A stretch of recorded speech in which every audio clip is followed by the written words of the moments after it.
Merry Meet Witchlings, welcome back to the channel. It's the Twisted Witch Midnight Moon Song here, and today I'm actually going to do a Grimoire flip through. Now initially I said I wasn't going to do this, but I censored my Grimoire of all the personal things. I paperclip things together, I put other papers over things, I put sticky notes in it in random places. So it is ready to go to show you guys. And quick brief overview. My Grimoire system is a little bit different. I have Grimoires for all of my main subjects. My main Grimoire is full of all my basic information, as well as brief descriptions of all the other things I do, as well as things that I use more regularly than other things. For example, in crystals, I have my 13 main crystals, I believe it's 13, in here that I use more than any other crystal, and then all my other crystal stuff is in my crystal Grimoire. That way I don't have to go searching through a giant, massive Grimoire or a bunch of different books. I can just have everything I need that I use on a regular basis in one place. And this book is small enough, it's just a bullet journal from Walmart. It's small enough to fit into all but one of my bags, so it's cool. Now this is the cover. This is the sigil I made. It's my personal sigil. I wrote this on the back, on the spine, and drew this on the back.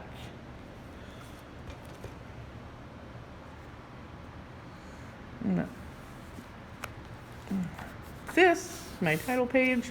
I do have stickers in here. They are from Etsy. None of them are mine, but I don't remember exactly where I got them all from because I have a lot. I'm a sticker hoarder, guys. I'm a sticker hoarder, so I have a ton of stickers. So I'm sorry if I can't find the actual names. This is the rune of my name. That was a weird accent.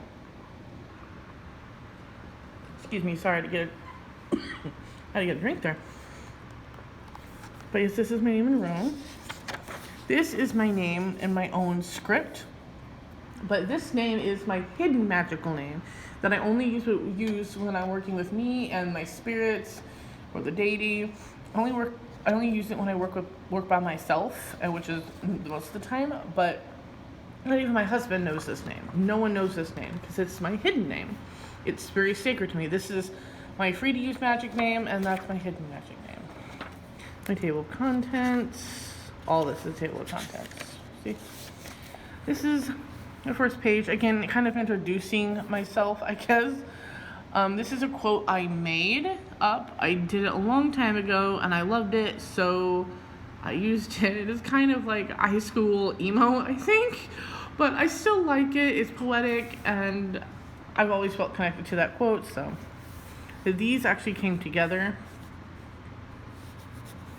Now, I'm going to skip a huge chunk because this stuff is about me personally. And it's kind of strange to put that much personal stuff in your Grimoire, I think, because this is stuff like favorite food, favorite video games, that type of thing. But there is some other personal information mixed in there that I'm not ready to let out. But I figure because my Grimoire is me, that I'm putting all of myself into it, including my likes and my dislikes and stuff. That way, my energy really is in tune with the book. And that's just my way of doing it. And of course, you don't have to do that, but now this, sorry for the shaky camera work. This is enchanting items. I am a person of simplicity. So what I will do a lot, you'll find, is give a simple overview on how to do something like this. That way I can avoid rewriting a million and one very repetitive things in the Grimoire about doing it with this item, doing it with that item, and just having just little subtle changes. That way, I don't take up as much room, and that gives leeway for me to add things and change my spells without it actually making a big difference of changing a page around and stuff like that. That's just my way of doing it. I love simplicity. I love things being simple and easy to use. I don't like overcomplicating things. So yeah, there's that. This is my pendulum Astrion. Astrion means star. He's amethyst and smoky quartz. The smoky part didn't come out very well here, unfortunately. So I need to go back and add more smoky brown and stuff in there because I used a marker and then a pencil, so I do need to fix that. But anyway, these are his directions. This, because I use him for more than just pendulum work. The all-purpose tools list. I didn't really need to write this down, but I really liked it. So, moon phases and full moon names. Now, some of these names might seem different to some people, but that's because you go to 1,000,001 different people, different cultures, whether those cultures are open or closed, practices or whatnot, and you're going to find 1,000,001 different full moon names. So I chose the ones that best suited for me. Like I said, no matter who you go to, whether that practice is open or closed, they are going to treat the moon or other astrological bodies in a different way than you. They might have different names than you, so you will definitely find 1,000, 1,000,001 different names and different ways people use things. So I went with this way. This way seems to be a little bit lesser known way, but it's not like I said, it's not the most common way, but it's one of the lesser common, I guess, but it's still one I think most people use. But yeah. Sorry, I ramble. Now, this, sorry, I had to steady the camera. This is my moon magic page. You have stuff to do under the new moon, the full moon, waning, waxing, blue, and black. For those of you who don't know, the black moon is just like the blue moon, but where the blue moon is the second full moon in a month, the black moon is the second new moon in a month. I also have sun magic, because I do use magic of the sun. I try to maintain a balance within my craft, and that means using the moon as much as the sun. This is weather magic, and the type of weather magic I do, I don't try to storm call and stuff like that, but I generally just like to harness the power of specific weather for different things, for different spells and such, and that's what all that is. Crow signs. It doesn't, I don't know why I just use crow. I should use Corvid signs because it's all of them, not just that, but yeah. This is my crystal section. Like I said, I have the crystals I use most often listed here, with amethyst, clear quartz, rose quartz. I also listed these in, you'll find at least some of them, I listed them in the video I did of what crystals, beginner crystal witches, or every crystal witch should have in their arsenal or whatnot. I pulled a lot of them are from here. The smoky quartz, black quartz, that's one I didn't include because it's a rare quartz and hard to find. Tiger's eye, obsidian, selenite, snowflake obsidian, and yes, I did draw all of these. I'm just not satisfied with how that one came out, but it's kind of too late to change it. Hematite, pyrite, and this is a little brief overview about how spells work. I was iffy about putting this in here, but I am glad I did. But yeah, just a little tidbit on how spells are actually working, just to kind of let people know. This is my new moon Hecate ritual. It's also a ritual for, not just on the new moon, but you can use it to call her at other various times when you want to use her magic in a ritual or spell. Talks about offerings and such and such. Oh, and you're going to see this at the bottom of most of my spell pages. There's some spell pages that I don't have that at the bottom of, but then again, that is magic in my own script. That is something that is a further empowerment to the actual magic for each spell. So that's what that is. It's just there to kind of help empower the spell. This is a little bit about Hecate. I sort of like the way this page turned out. Originally, when I made it, it just kind of looked kind of So I went back and tried my best to fix it, and this is what came out. If I could go back now, I would do it in a much, much different way, but hey, it is what it is. Here's my invocation of Loki. Oh god, that thing was so hard to draw. This is another sticker. Loki's protection token. I use this. I carry this with me, actually. I do this quite regularly. I recharge it a lot, and it's an amethyst, and I carry it with me in a little bag. I do work with draconic magic, so this is a dragon chart shadow work. This is covering up their direct names, but this is what I use for shadow work. I call on them to help guide me.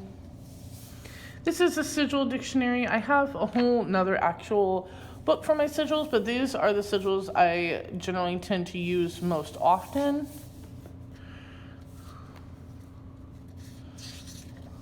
And this, of course, is my personal one. And I make my sigils, I use kind of my own way. I used to make them with the grid, but now I just kind of do whatever. Here's Dragon Assistant spell. This is to call in any dragon for any spell you do. You'll find I have these in here, these type of spells in here a lot. This is part of that simplicity thing I talked about. This is just the how-to overall, so I don't have to monotonously write it for each spell, because there are some spells where I'll call a deity or a spirit for, and some spells I won't.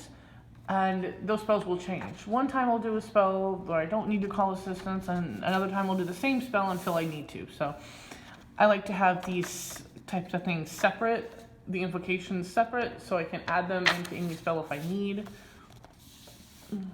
Here are some of my runic sigils.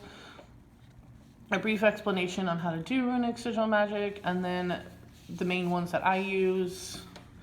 This is a sticker, but it was actually a free sticker that came with one of my orders.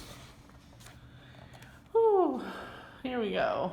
This is Loki's information page. There's a lot more information on him. And this is a sticker I bought off Etsy. It says sorry, not sorry. I felt it fit him very well. And there, yes, this is a raven. Now, some people associate ravens mainly with Odin, and I do too, but raven is also associated with Loki because it is also a trickster. Most animals that are tricksters are ones that I associate with Loki and use to work with him.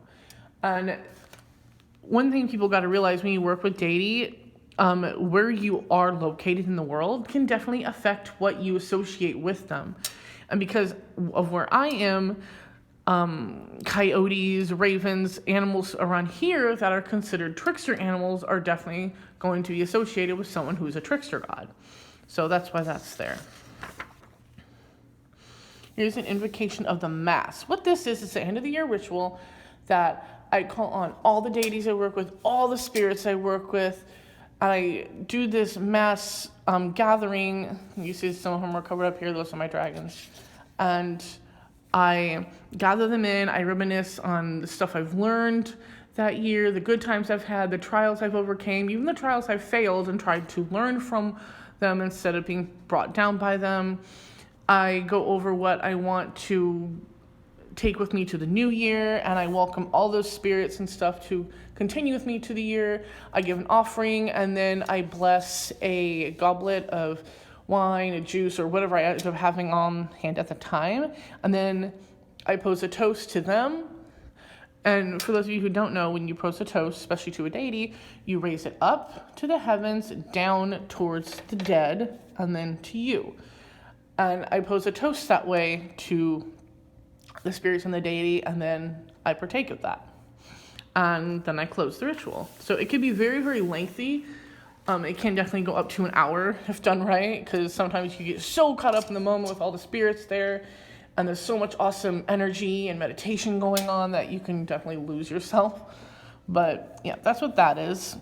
This is an offering to the dead that I do. This is actually a rewrite of a very old spell that I used to go to a graveyard to do. Well, not a graveyard, a cemetery to do. And the thing is, though, where I used to live was a very small country town, so it was easy to walk to the cemetery all the time and do work there. But now I live in a city, and I can't just walk to the cemetery in the city.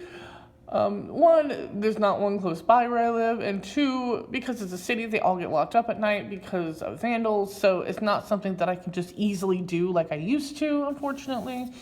I miss doing cemetery work as often as I do, but hey. So instead, I rewrote the original spell, because the original spell was cutting an apple into 4 pieces and going to the crossroads and putting each at the 4 corners.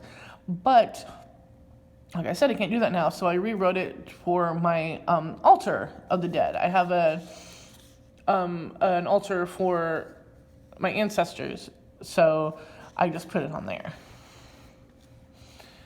The self-lover, yes, I do practice this. This is not something I practice constantly, but it is something that I've used. No, I will not go over it in detail. Mirror magic, I use mirrors in my craft.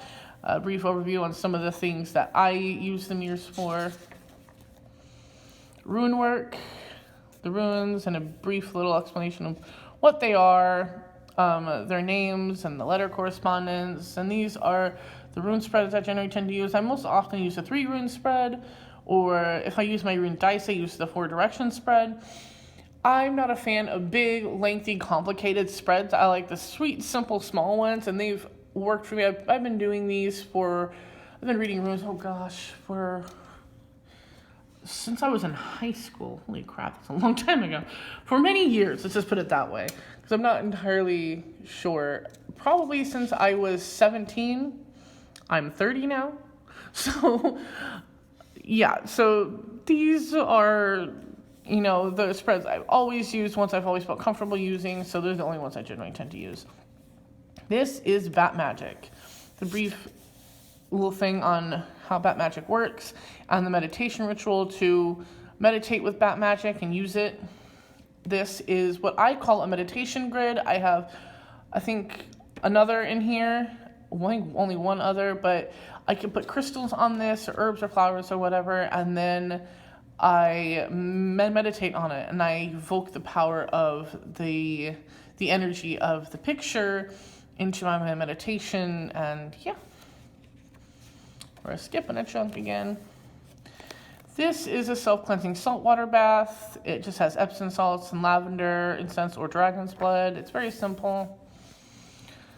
A little bit about cleansing your space. Well, the ways I do it, at least.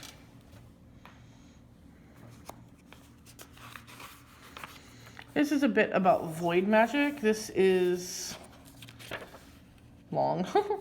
I will actually go over this in a video I have planned to do.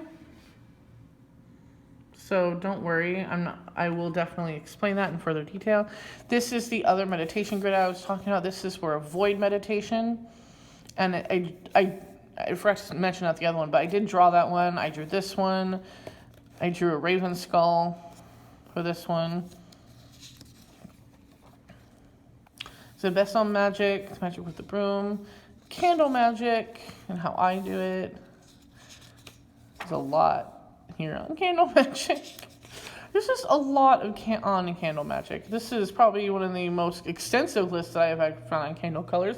Most people I find with candle colors just use like the basics, and I was like, no, there's dark blue, there's light blue, there's dark and light colors, and there's browns and magentas, and there's other things in there. So I tend to try to use as wide of a spectrum as I can. I left space here just in case I found any other colors that I haven't put on here yet to add there. That's just my little safe thing, because I want to have something for all the colors, because that's just how compulsive I am. More candle magic. Yay! How to write a petition. This is a very, very basic way on how to write a petition. Again, I'm a creature of simplicity, so a lot of times for the vast majority of my spells, they're actually just petitions. So there's not going to be a lot of spells in here. There will be some more, but because the vast majority of it is writing a petition and burning it in a candle, I have petitions and I have candle magic, so I felt I didn't need to write down every single spell for that. But like I said, the more unique spells I have written down, but we'll get to those later. Directional magic, necromancy, and death magic. I have a whole other book on this, and I'm going to do a series on Death Magic 101. So this is just a very, very simplistic overview. When I say simplistic, I mean extremely simplistic. This is a vampire sticker, but for some reason I felt that it just worked here. Like I said, it's very simplistic and broke down, and I will touch on that, in a much later time. This is my elemental section. I have the elements here, I drew these, and these are actually the colors I used to correspond to the elements. I put the stars here to show which corner of the star they're from. And yes, air for me is purple. One thing about corresponding with elements is that you're going to find people that definitely... Ow, that was my ring hitting the table. You'll definitely find people that use different things to correspond with them because elements are everywhere. For example, the element earth. Earth is not just leaves and vines and grass. Earth is the dirt. Earth is flowers. There's so many things that can correspond to that, and thus so many colors, so many things, so a lot of people you'll find will have different correspondence to each element. And we'll pull in different colors and such, and different associations altogether for them, and these are mine. And I tried to make each of these as unique as I could, like I changed the bullet styles and such. And I have fire, water, spirit, and void. I am a void witch, so I do use void. And like I said, I will definitely touch on void in a different video. And now, notice I put stickers on these ones, but not on these ones.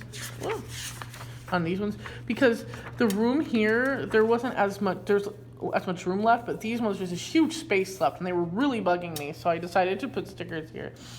This is a really pretty magical hand sticker.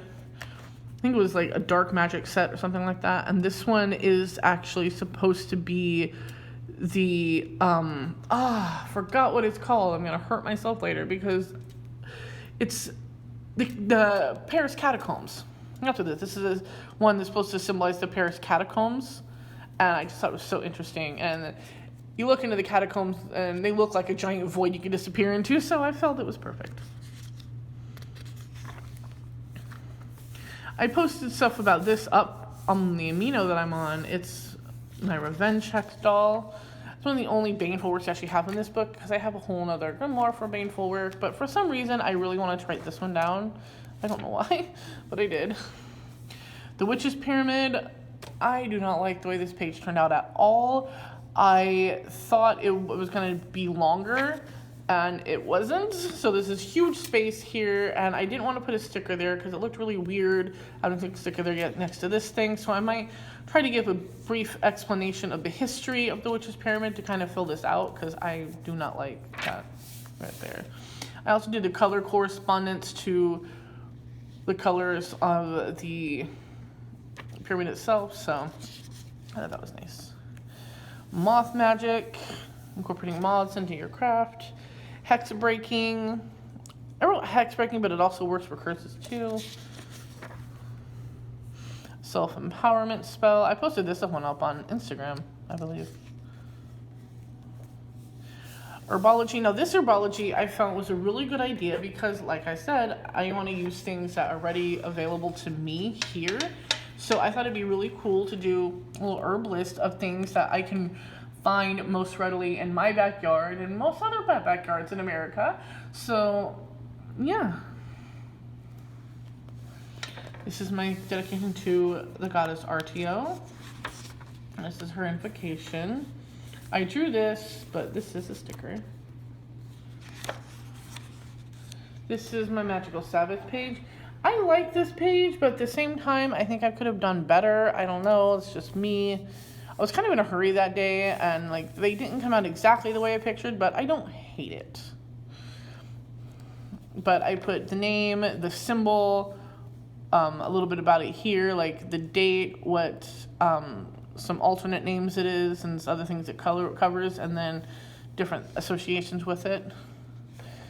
Now skipping another big chunk. The invocation of Bastet. She doesn't have an extra sticker here. The bit about her, an invocation for any other deities. Now, I have specific invocations for these ones because I call on them in different ways than I would call on other deity. So that's why they are actually associated with each element. So if I call on the four corners of the elements, I call on these deity in their place. And so they each have an elemental star to them that is not with the others. So that's why this is the way it is and those are not. So this is completely separate. Now we're into chakra.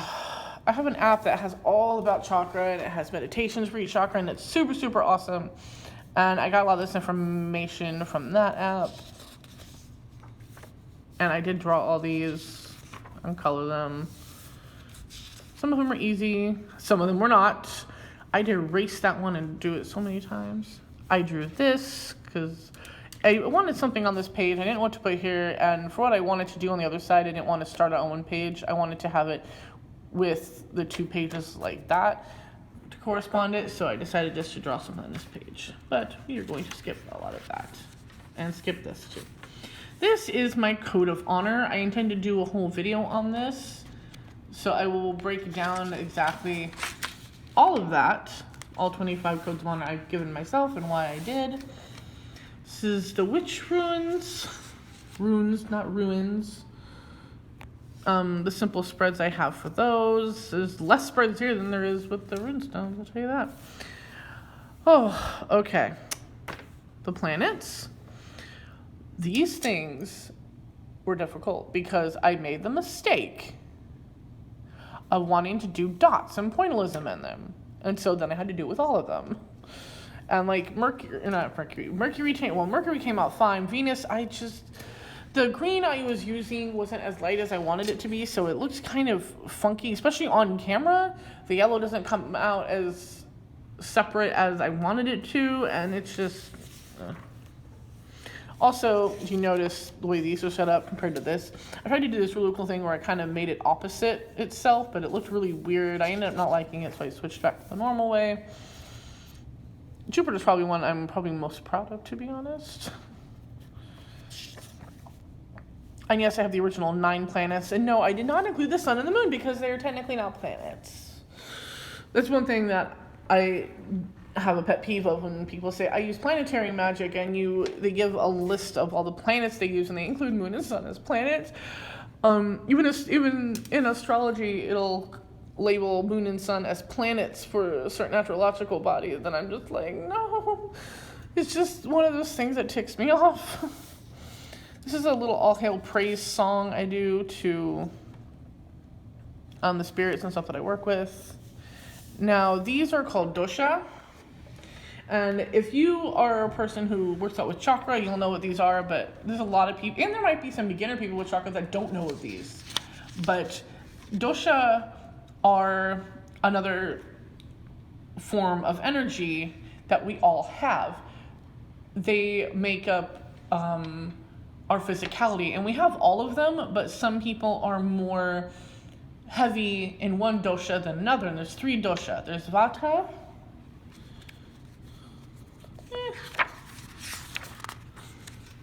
pitta, and kapha. And they each have a specific body type and specific things to them. They are tied directly to a person's physical health. And when a dosha is out of balance, the doctor can definitely tell you what dosha is out of balance. And when they find out what it is, they can actually prescribe you the right medicines and the right treatments that you need to physically get better. It's really, really cool because in healing this energy, you actually they heal you physically. And it is really, really interesting. So I have information about those written down. Now, I do food magic, but I don't have that many actual herbs that I actually use in normal crafting. Outside of food magic. And there's pretty much 2. There's bay and there's lavender. And so I chose to actually write those in here. And all the other ones are in my kitchen grimoire. But I drew this, and I put together this whole thing about it. Some correspondence, magical uses, medicinal uses, cautions, and propagation. I love lavender. Lavender is my favorite plant in the whole wide world. Here's the enneagram me. I am what's called the free spirit. It's the 2, or not the 2, the 4 with a 5. And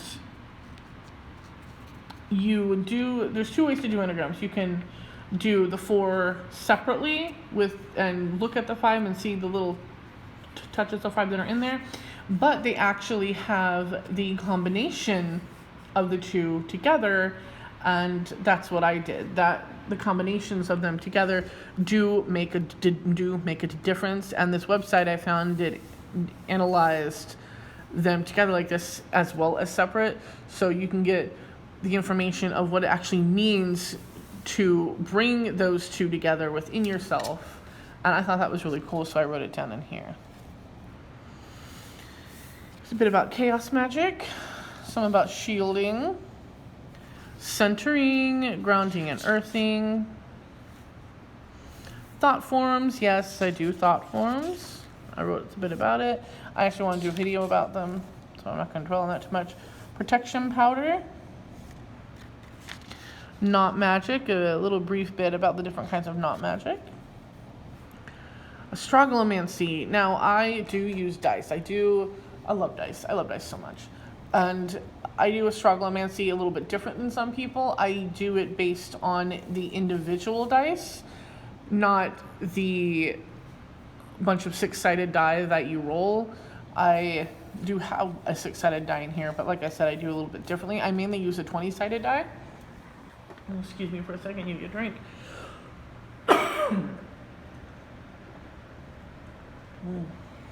Orange juice is good for you. But yeah, I do that. I've only done readings for myself so far. I don't know why I haven't done readings for other people. I may in the future for some reason. I've just realized that. I just realized I'm just kind of stuck on doing readings for myself with my dice. Strange. This is a duality of Slavic folk magic, the gods Chernobog and Belobog, and what duality means in the Slavic belief system. The daily praises that I do for the deities and my dragon spirits. A bit about spider magic. I love these 2 pages. I think they came out very well. They're very simplistic, they're very stylized.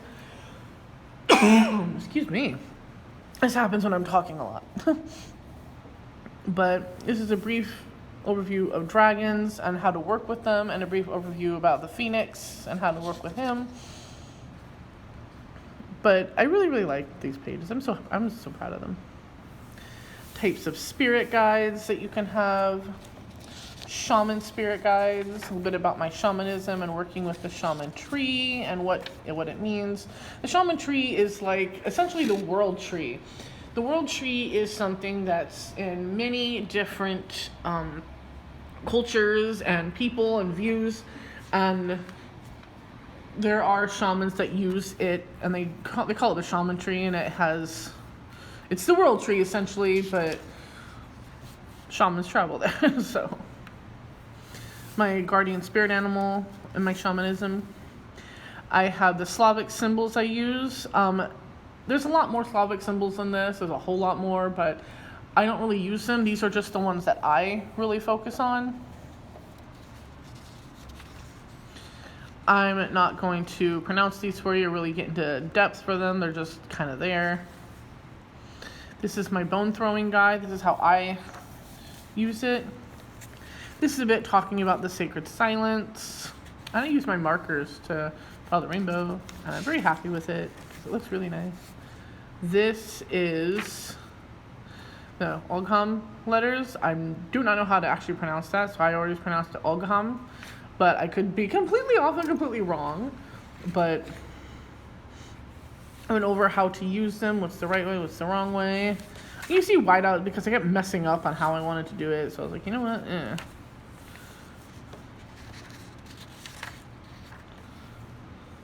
This is a bit about Veles, the Slavic god of the underworld that I use. He's actually really recent. I've developed a good relationship with him, and I'm furthering develop my relationship with him and using him in my crafts.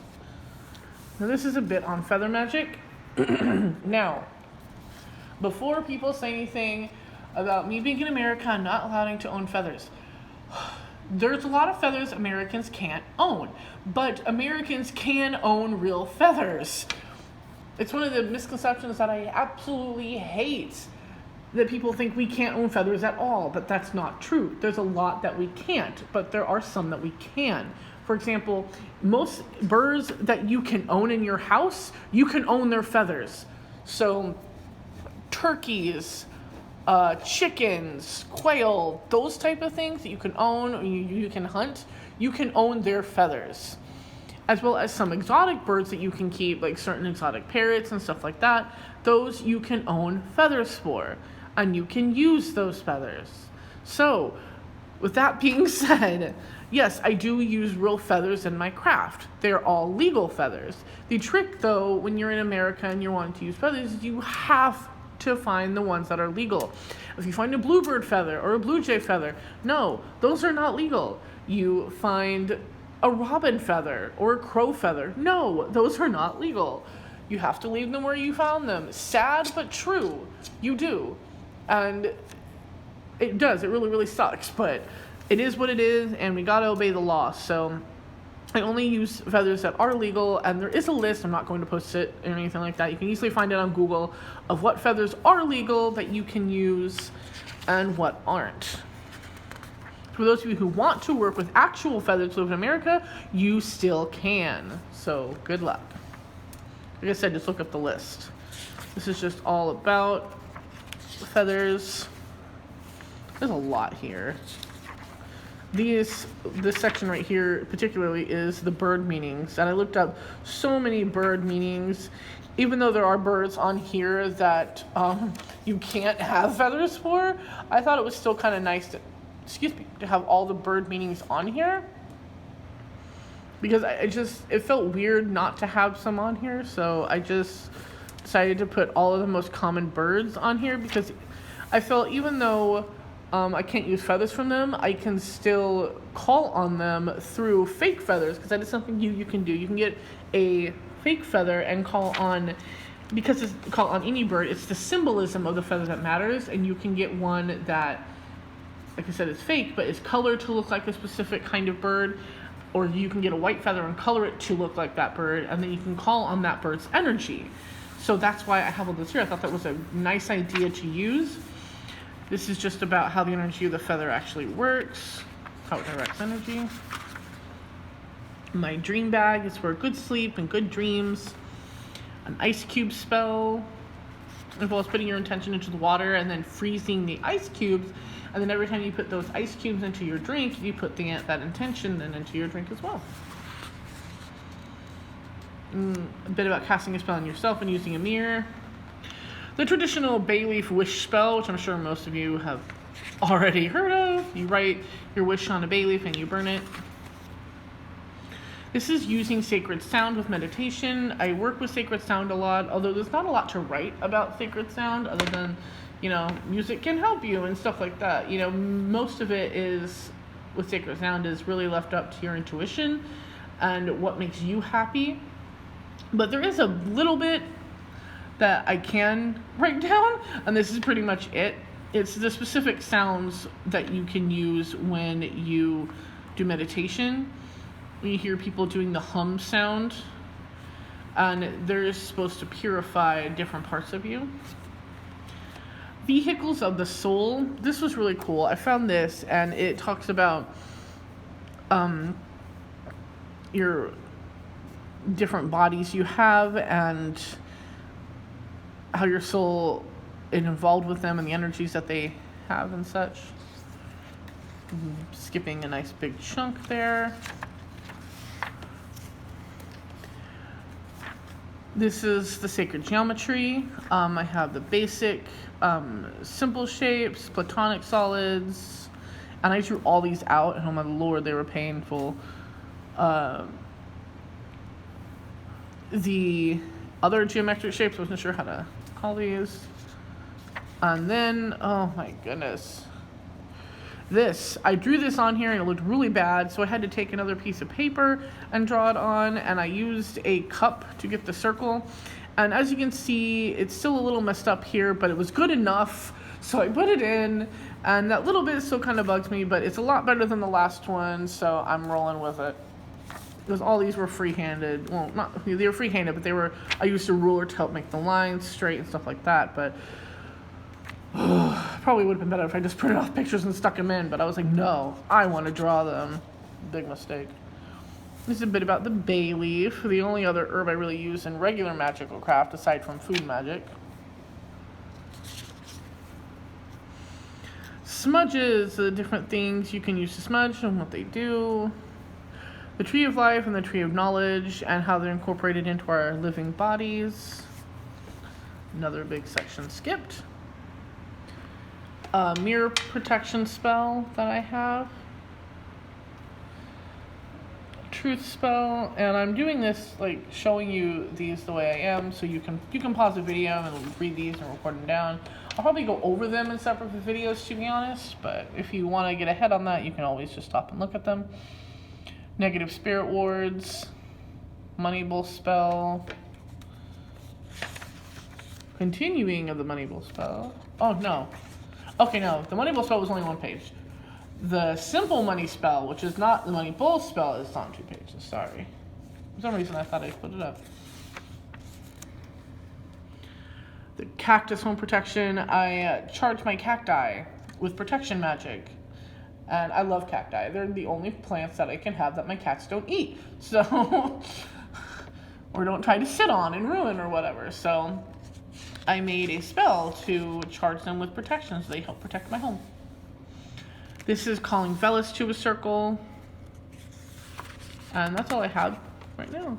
I have this little pocket back here that has petition paper in it, actually. It has origami paper, plain colored origami paper that I've cut into smaller bits. And I just keep them behind there. I keep one of my pigeon feathers back there too, so I always have a feather with me. And yes, pigeons are one of the feathers that we are allowed to own, so don't worry. But yeah, I'm gonna put a few other things back here, things that I don't know if I would actually show you anyway. I don't have a lot I have here. There's just literally a couple pages left, and that's it. It's done. So there's like very, very few pages. I'm just gonna add in some extra, they're just rituals for holy days, using deity. So like I said, I don't know if I would show you those because those are going to be very personal anyway. But this, again, is something I made from my own script. It's the ward for the book that will bring different things to people who try to harm the book or steal the book. But yeah, that is my grimoire. I hope you all enjoyed this tour that you never thought you were going to get. If you liked the video, please leave a comment, subscribe, and of course like. Click that bell to stay notified for future videos, and I will see you all next time. Blessed be.